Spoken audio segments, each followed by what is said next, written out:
আতাউর রানার পর মেহুল চোকসি।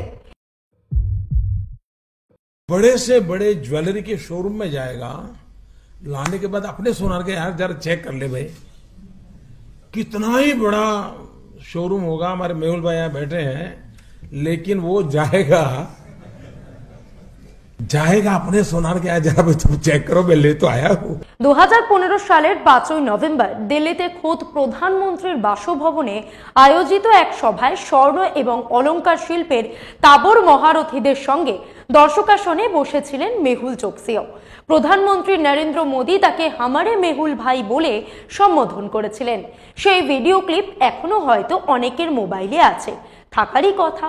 স্বয়ং প্রধানমন্ত্রী যখন সকলের সামনে কোনো ব্যবসায়ীকে হামারে ভাই বলে পরিচয় করিয়ে দেন এবং সেই মানুষটি যখন দেশের দ্বিতীয় বৃহত্তম রাষ্ট্রায়ত্ত ব্যাংক থেকে 13,500 কোটি টাকা হাতিয়ে নিয়ে ভাগলবা হন এবং তার সঙ্গে আরো বড় তছরূপে জড়িয়ে বিদেশে পালিয়ে গা ঢাকা দেন তার ভাগ্নেও, তার গ্র্যাভিটি আলাদা। সেই মেহুল চোকসি গ্রেফতার হন বেলজিয়ামে।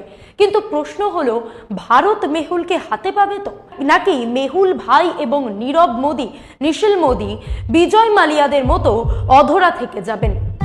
নমস্কার, আমি মধুরিমা ভৌমিক, আর দৈনিক সংবাদ অনলাইনে আপনারা দেখছেন সত্যি আসলে বেদনাদায়ক। পিএনবির 13,850 কোটি টাকার প্রতারণা মামলায় দুই মুখ্য অভিযুক্তই হলেন গুজরাটের এই মামা ভাগ্নে মেহুল চোকসি এবং নীরব মোদী। পিএনবির এই আর্থিক তছরূপের ঘটনা স্বাধীন ভারতের সবচেয়ে বড় ব্যাংকিং ফ্রড কেস। এত বিপুল অঙ্কের ব্যাংক প্রতারণা স্বাধীন দেশে আর একটাও হয়নি। ব্যবসার নামে এত বিশাল অঙ্কের টাকা ব্যাংক থেকে ঋণ নিয়ে তা থেকে একটি কানাকড়িও শোধ না দিয়ে উল্টে বিদেশে পালিয়ে গা ঢাকা মেহুল চোকসি আক্ষরিক অর্থেই এক আদ্যন্ত ঠগবাজের নাম। সেই ঠগ মেহুল চোকসিকে সম্প্রতি গ্রেফতার করেছে বেলজিয়াম সরকারের পুলিশ। পাঞ্জাব ন্যাশনাল ব্যাংকে 13,850 কোটি টাকার আর্থিক কেলেঙ্কারির খবর সামনে আসে 2018 সালের 7ই জানুয়ারি। অবশ্য তার আগেই হামারে মেহুল ভাই ক্যারিবিয়ানের দ্বীপরাষ্ট্র অ্যান্টিগা এবং বারবুডায় পালিয়ে যান। দিনটা ছিল 15ই জানুয়ারি 2018 সাল। পিএনবি কেলেঙ্কারির কথা দেশবাসী প্রথম জানতে পারে সেদিন। কি অদ্ভুত! আর ঠিক সেদিনই অ্যান্টিগার নাগরিকত্বের শপথ নেন গীতাঞ্জলি জেমসের মালিক মেহুল ভাই। 2018 সালের জানুয়ারি থেকে 2025 সালের এপ্রিল, 7 বছর বিদেশে গা ঢাকা দিয়ে থাকার পর অবশেষে বেলজিয়ামে গ্রেফতার হয়েছেন গুজরাটের হিরে ব্যবসায়ী মেহুল। পুরো নাম মেহুল চিনুভাই চোকসি। এখন বয়স 66 বছর। বাবা চিনুভাই চোকসির উত্তরাধিকার সূত্রে 1985 সালে গীতাঞ্জলি জেমসের মালিক হন মেহুল। তখন সেই কোম্পানির টার্নওভার ছিল 50 কোটি টাকা। 2018 সালে সেই কোম্পানির টার্নওভার বেড়ে হয় 13,000 কোটি টাকা। দেশ বিদেশ মিলিয়ে এই হীরের ব্র্যান্ডের ছিল প্রায় 4,000 শোরুম।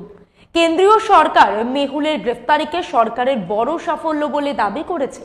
সরকারের বক্তব্য, ভারত সরকারের অনুরোধেই বেলজিয়াম সরকার পলাতক মেহুলকে গ্রেফতার করেছে। কেন্দ্রের তরফে জানানো হয়েছে, বেলজিয়াম থেকে সুইজারল্যান্ড পালিয়ে যাওয়ার পরিকল্পনা করেছিলেন মেহুল চোকসি। অজুহাত ছিল চিকিৎসা। তার আগেই সিবিআই ইডির সতর্ক বার্তা পেয়ে বেলজিয়ামের পুলিশ মেহুলকে গ্রেফতার করে। সরকার আরও দাবি করেছে, সিবিআই ইডি মেহুলকে বেলজিয়াম থেকে ভারতে নিয়ে আসতে প্রত্যর্পণের আনুষ্ঠানিক প্রক্রিয়া শুরু করতে চলেছে। সম্প্রতি মুম্বাইয়ের কুখ্যাত 26/11 সেই 2008 সালে সাগর পেরিয়ে মুম্বাইয়ে ঢুকে সন্ত্রাসবাদীদের মুম্বাই শহর জুড়ে নাশকতা, সেই হামলার অন্যতম ষড়যন্ত্রী তাহাউর হোসেন রানাকে ভারতে ফিরিয়ে এনে কেন্দ্রীয় সরকার বাহবা কুড়ানোর চেষ্টা করেছে। এবার হয়তো মেহুল চোকসিকেও ফিরিয়ে এনে এই একই রকম রাজনৈতিক ফায়দা তোলার চেষ্টা করতে পারে সরকার। তবে এতে তো ভুল নেই যে মেহুল চোকসি, নীরব মোদীরা মোদী সরকারের আমলেই দেশ ছেড়ে পালিয়েছিলেন। দুজনের সঙ্গেই খোদ প্রধানমন্ত্রীর ব্যক্তিগত ঘনিষ্ঠতা ছিল। একথাই বা কি করে ভোলার যে নীরব মোদী দেশ ছেড়ে পালানোর আগে দাভোসে ওয়ার্ল্ড ইকোনমিক ফোরামে নরেন্দ্র মোদীর সঙ্গে যাওয়া শিল্প মহলের প্রতিনিধি দলের মধ্যে ছিলেন। হীরের রাজধানী বলে পরিচিত বেলজিয়ামের অ্যান্টওয়ার্প থেকে মেহুল গ্রেফতার হওয়ার পর কংগ্রেস মুখপাত্র সুপ্রিয়া শ্রীনিতের প্রতিক্রিয়া শুনুন। ईडी की चार्जशीट असल में सरकार का नैतिक और मानसिक दिवालियापन दोनों दिखाती है। वो ये भी दिखाती है कि नरेंद्र मोदी कितने डरपोक, कितने कायर इंसान हैं। 12 साल पुराने केस में जो चार्जशीट फाइल करी गई है उसमें चार्ज लगाया गया है मनी लॉन्ड्रिंग का। उस केस में जहां पर मनी मतलब पैसे का, एक पैसे का लेन देन नहीं हुआ, प्रॉपर्टी का ट्रांसफर नहीं हुआ, हस्तांतरण नहीं हुआ, सेक्शन 25 की नॉट फॉर प्रॉफिट कंपनी है, उसका ना कमर्शियल ट्रांजैक्शन हो सकता है, ना उसमें डिविडेंड मिलेगा। तो असलियत यह है कि ईडी, सीबीआई और इनकम टैक्स का दुरुपयोग पूरी तरह से विपक्ष के खिलाफ, खासतौर से कांग्रेस के खिलाफ नरेंद्र मोदी करने पर तुले हुए हैं। और ये दिखाता है कि वो सवालों से, ये वो दिखाता है कि जब हम उनका सच उजागर करते हैं उससे कितना ज्यादा डरते हैं। लेकिन वो और लोग होंगे जो आपकी गीदड़ धमकियों से डर जाते होंगे। ये कांग्रेस पार्टी है और हमारा शीर्ष नेतृत्व है, ये गांधीज है। न राहुल जी डरने वाले हैं, न सोनिया जी डरने वाली है। आपका मुस्तैदी से सामना किया जाएगा और यही नहीं, आपका काला सच लाने से हम चूकेंगे नहीं इस दुनिया के सामने। इस देश को आपने बेरोजगारी, महंगाई, आर्थिक असमानता, पूंजीपतियों की साठगांठ में कहां झोंक दिया वो सारी दुनिया जानती है। जिस नफरत की आग को आप इस देश में फैला रहे, लगा रहे, वो भी सब जानते हैं। इस देश का बच्चा बच्चा जानता है कि ईडी, सीबीआई और इनकम टैक्स का विशुद्ध दुरुपयोग आप इस देश के विपक्ष के खिलाफ, खासतौर से कांग्रेस के खिलाफ कर रहे हैं। ये ईडी की जो चार्जशीट है ये हास्यास्पद है, इसका सामना हम कोर्ट में करेंगे, लेकिन ये बिल्कुल दिखाता है कि इस देश का प्रधानमंत्री कायर है, बहुत बड़ा डरपोक है। কংগ্রেসের প্রতিক্রিয়া, শুধু গ্রেফতারের খবর ফলাও করে জাহির করে কিছুই হবে না। এই মেহুল ভাইকে ধরতে 44 কোটি টাকা খরচ করে ডমিনিকায় প্রাইভেট জেট পাঠিয়েছিল সরকার, তবু তাকে ধরা যায়নি। চোকসি হোক কিংবা নীরব মোদি বা বিনয় মিত্তাল বা বিজয় মালিয়া, যারা এই দেশের লক্ষ কোটি টাকা তছরূপ করে এই সরকারের নাকের পাশ দিয়ে বিদেশে পালিয়ে গিয়েছেন, আজও সরকার তাদের দেশে ফেরাতে পারেনি। কংগ্রেসের পাল্টা প্রশ্ন, বাজারে এই ঘটনাকে সামনে এনে খবরের শিরোনাম তৈরি করা হলো ঠিকই, মিডিয়াও বিতর্কের বস্তু পেল, কিন্তু সাধারণ জনতা কি পেল? গরিব মানুষের এতে কানাকড়িও লাভ হবে কি? 2014 সালের পর থেকে এই দেশে যত আর্থিক অপরাধী দেশ থেকে অবলীলায় পালিয়ে গিয়েছেন, এমনটা আগে কখনো হয়নি। তাই শুধু গ্রেফতারের খবর ফলাও করে প্রচার করলে হবে না। এই ধরনের প্রচার দেশবাসীর সামনে ঝুনঝুনি ঝুলিয়ে দেওয়ার চেয়ে বেশি কিছু নয়। অভিযোগ, মেহুল এবং নীরব মিলে 13,850 কোটি টাকার ঋণ জালিয়াতি করেছিলেন। মামার মতো ব্যাংক লুটপাট করে নীরবও দেশান্তরী হন। বর্তমানে নীরব পিএনবি কেলেঙ্কারিতেই লন্ডনের জেলে বিচারাধীন বন্দী।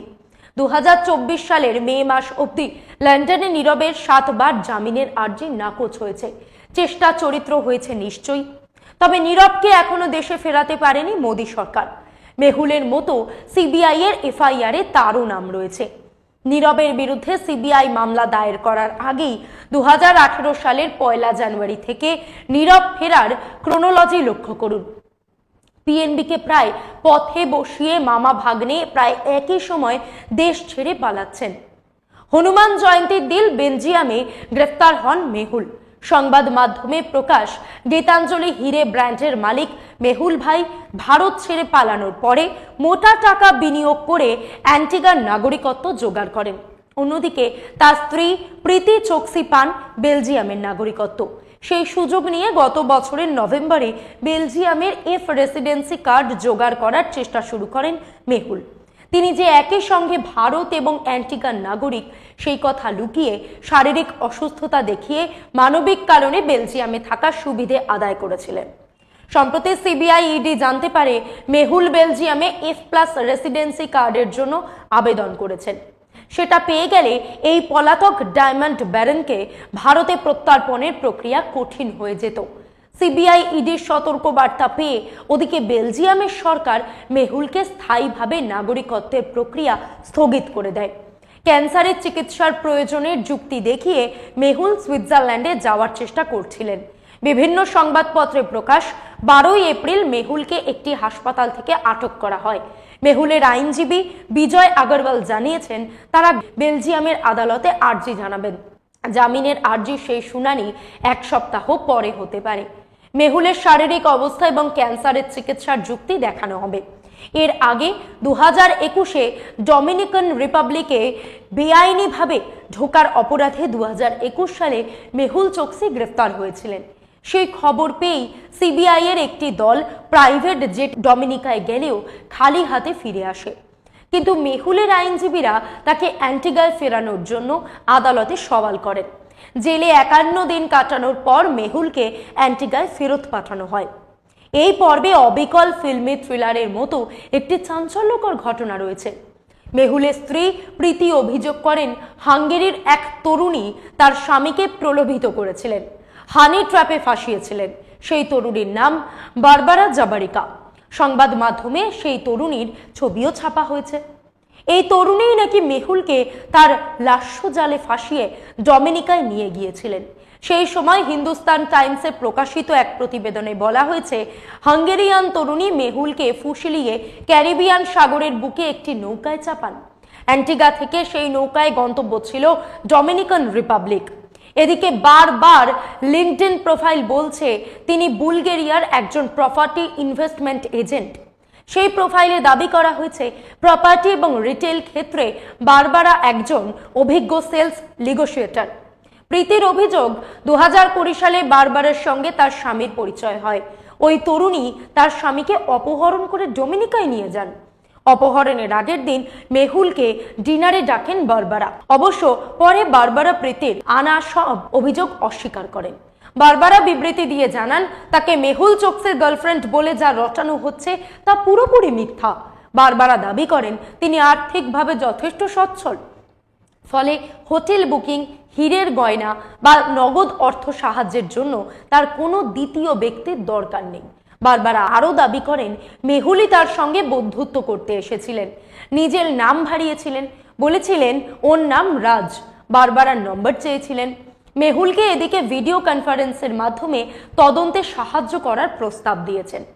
তার আইনজীবীদের যুক্তি, মেহুল রক্তের ক্যান্সারে ভুগছেন, তার পক্ষে ভারতে যাওয়া সম্ভব নয়। ইডি সিবিআই সেই আর্জি খারিজ করে দিয়ে পাল্টা যুক্তি দিয়েছে, মেহুল যদি অ্যান্টিগা থেকে বেলজিয়াম যেতে পারেন, বেলজিয়াম থেকে সুইজারল্যান্ড যাওয়ার পরিকল্পনা করতে পারেন, তাহলে ভারতেও আসতে পারবেন। আর একবার ফিরে যাব পিএনবি সেই কেলেঙ্কারিতে। 2018 সালের জানুয়ারিতে প্রথম প্রকাশ্যে আসা সেই কেলেঙ্কারিতে মেহুল এবং তার ভাগ্নে নীরব ছাড়াও নাম চড়ায় পিএনবির কিছু কর্মী এবং কর্তার। গোটা দেশে শোরগোল পড়ে। কিভাবে কেলেঙ্কারি হয়েছিল? বাংলায় একটি প্রবাদ আছে, জন জামাই ভাগনা, তিন নয় আপনা। এখানে কিন্তু একদম অন্য রসায়ন। অভিযোগ ব্যাংকের কয়েকজন কর্মীর সাহায্যে পিএনবির কোটি কোটি টাকা একযোগে 9-6 করেন মামা ভাগ্নে। অপরাধটি হয়েছিল মুম্বাইয়ের নরিম্যান রোডের ঠিকানায় অবস্থিত পিএনবির ব্র্যাডি হাউস ব্রাঞ্চে। সেখান থেকেই বিভিন্ন বিদেশি সংস্থার নামে ভুয়ো লেটার অফ আন্ডারটেকিং, সংক্ষেপে এলওইউ জারি করে বিপুল পরিমাণ ঋণ নেওয়া হয়েছিল। কোনো বিদেশি ব্যাংক থেকে ঋণ নেওয়ার জন্য ভারতীয় কোনো ব্যাংকের এলওইউ জারি করা প্রয়োজন ছিল।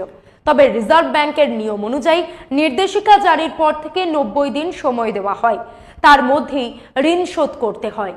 কিন্তু অভিযোগ, পিএনবি অনুমোদিত এলওইউ আরবিআই এর নিয়ম না মেনেই জারি করা হয়েছিল। সেখানে সময়ের উল্লেখ ছিল না, এমনকি তদন্ত এড়াতে পিএনবির কেন্দ্রীয় ব্যাংকিং অবস্থায় তথ্য নথিভুক্তও করা যায়নি। জানা যায় এই কারণে পিএনবির 6344 কোটি টাকার ক্ষতি হয়।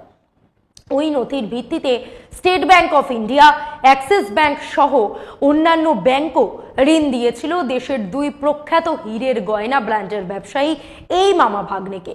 অভিযোগ, লেনদেন সংক্রান্ত বিষয় পিএনবির কেন্দ্রীয় সিস্টেমে তোলাই হয়নি। ফলে বছরের পর বছর ধরে ব্যাংক কর্তৃপক্ষ এই কেলেঙ্কারির সম্পর্কে অন্ধকারেই ছিলেন। পিএনবির দাবি, ডায়মন্ড আর ইউএস, মেসার্স সোলার্স এক্সপার্টস এবং মেসার্স টেলার ডায়মন্ডস নামে 3 সংস্থা তাদের বিদেশি সরবরাহকারীদের অর্থ প্রদানের জন্য ব্যাংকের সঙ্গে যোগাযোগ করে। তখন ব্যাংক তাদের জানায় লেটার অফ আন্ডারটেকিং জারি করার জন্য গ্যারান্টির প্রয়োজন ছিল। কিন্তু ওই সংস্থাগুলি জানায় অতীতেও তারা পিএনবি থেকে এলওইউ নিয়েছে এবং কোনো গ্যারান্টির প্রয়োজন হয়নি। বিষয়টি জানাজানি হতেই সন্দেহ হয় পিএনবি কর্তৃপক্ষের। তারা পুরনো সব নথি ঘেঁটে দেখেন ওই সংস্থাগুলো এমন কোনো এলওইউ জারি করা হয়নি। তারপর পিএনবি বিষয়টি আরবিআইকে জানায়, তদন্তে শুরু করে সিবিআই। 2018 সালের 18ই মে জানা যায় কেলেঙ্কারির সামগ্রিক পরিমাণ প্রায় 14,000 কোটি টাকার। মেহুলকে গ্রেফতারের খবরে খুব খুশি বেঙ্গালুরুর অলংকার ব্যবসায়ী হরিপ্রসাদ। 9 বছর আগে তিনিই প্রকাশ্যে এনেছিলেন চোকসির দুর্নীতি। পিএনবি থেকে হাজার হাজার কোটি টাকা যেই চোকসি সরিয়ে ফেলেছেন সেই বিষয়ে কর্তৃপক্ষ এবং প্রশাসনের দৃষ্টি আকর্ষণ করেছিলেন তিনি। এমনকি চিঠি লিখে বিষয়টি জানিয়েছিলেন নরেন্দ্র মোদীর দফতরে। তার উদ্যোগের ফলেই চোকসির বিরুদ্ধে মামলা হয় এবং যার জেরে 2018 সালের গোড়ায় দেশ ছেড়ে পালান মেহুল ভাই। সংবাদ সংস্থা এএনআই-কে হরিপ্রসাদ কি বলেছেন শুনুন। It's a really great news. We are very glad, particularly not only for India and for all those who got cheated by Mehul Choksi in India. It's unbelievable and how he got caught in Belgium. So it's very important now to not only get him back to India, but also it's most important is to get back the money he looted. Ultimately, that is what India needs, apart from getting Mehul Choksi back home. So I hope the government of India has identified where he stashed away his money and it will be brought back to India. Hariprasad বলেছেন, দারুণ খবর, শুধু ভারতের জন্য নয়, যারা চোকসির দ্বারা প্রতারিত হয়েছেন তাদের সবার জন্য। ওনাকে ভারতে নিয়ে আসার পাশাপাশি সবচেয়ে গুরুত্বপূর্ণ হলো টাকা উদ্ধার করা। যত টাকা চোকসি ভারত থেকে সরিয়েছেন তা পৃথিবীর যে কোনো প্রান্তেই রাখুন না কেন উদ্ধার করতেই হবে। আশা করছি ভারত সরকার সফল হবে। পিএনবিতে আর্থিক কেলেঙ্কারির সূত্রপাত 2011 সালে। কেন্দ্রে তখন ইউপিএ সরকার। সেই বছর 10ই মার্চ নীরব মোদী পিএনবি থেকে ভুয়ো লেটার অফ আন্ডারটেকিং পান। পরবর্তী সময় পিএনবি আরও 1212টি এমন এলওইউ জারি করে মেহুলের ভাগ্নেকে। সেই সব ভুয়ো এলওইউ থেকেই কোটি কোটি টাকা নয়ছয় হয় বলে অভিযোগ। মোদী জামানায় বিষয়টি প্রকাশ্যে আসতেই নীরবে ভারত ছেড়ে পালিয়ে যান তিনি। 2018 সালের মে মাসে সিবিআই এবং ইডি তার বিরুদ্ধে এফআইআর দায়ের করে। সেই বছর জুন মাসে জানা যায় নীরব ভারত ছেড়ে পালিয়ে ব্রিটেনে রাজনৈতিক আশ্রয়ের আবেদন করেছেন, তবে শেষ রক্ষা হয়নি। 2019 সালের মার্চ মাসে মধ্য লন্ডন থেকে গ্রেফতার হন নীরব ভাই। ফলে এটা দিনের আলোর মতো পরিষ্কার যে কেন্দ্রে মূলত দুর্নীতির দায় ইউপিএ সরকারের পতন ঘটার পরে মোদী সরকার ক্ষমতায় এলেও পিএনবি লুটের খেলা বহাল তবিয়তে জারি রাখেন মামা ভাগ্নে। সবশেষে সবচেয়ে জরুরি প্রশ্ন, মামা গ্রেফতার তো হলেন, আদৌ তাকে ভারত সরকার দেশে ফেরাতে পারবে তো? নাকি মেহুল চোকসিও বিজয় মালিয়া, নীরব মোদী, ললিত মোদী, নিশিল মোদী, বিনয় মিশ্র, আনমোল বিষ্ণোই, গোল্ডি ব্রার, বিনয় মিত্তালদের মতো নাগালের বাইরেই থেকে যাবেন? আজ এই পর্যন্তই। এমন আরও বিষয় জানতে অবশ্যই সাবস্ক্রাইব করুন, লাইক, কমেন্ট আর শেয়ার করুন। দেখতে থাকুন দৈনিক সংবাদ, শুধু নামই যথেষ্ট।